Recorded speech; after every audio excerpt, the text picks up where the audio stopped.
Tell us about some of the achievements, and some of you have achievements that are so big I don't want you to go through the whole thing because we don't have time. But we'll start with Pete, and then if you want, we'll take some questions at the end. Please, Pete.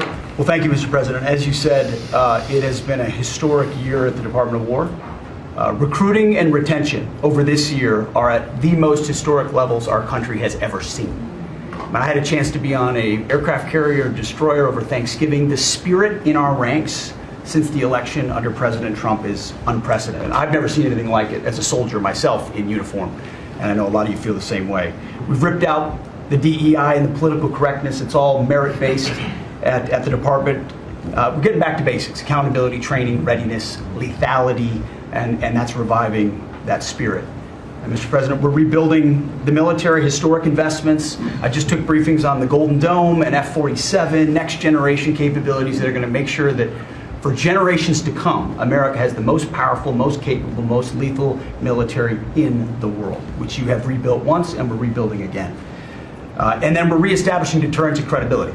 If you look at what happened, we deal with every day the outcome of what happened in Afghanistan, the debacle under Joe Biden. We just dealt with it in the streets of Washington, D.C.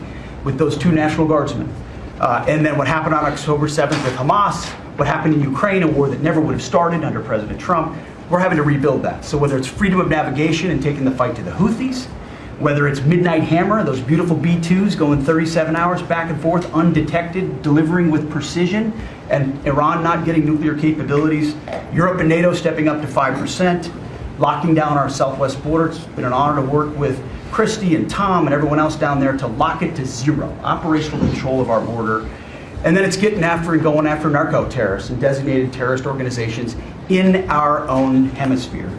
As I've said, and I'll say again, we've only just begun striking narco boats and putting narco-terrorists at the bottom of the ocean because they've been poisoning the American people.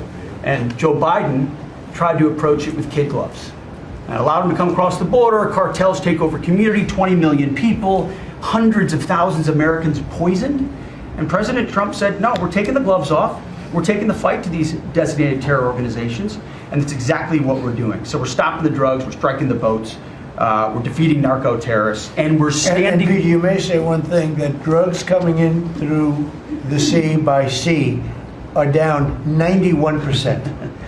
And I don't know who the 9% is. I'm not sure either, sir. But down 91% by sea. We've had a bit of a pause because it's hard to find boats to strike right now. Which is the entire point, right? Deterrence has to matter, not arrest and hand over and then do it again, the rinse and repeat approach of previous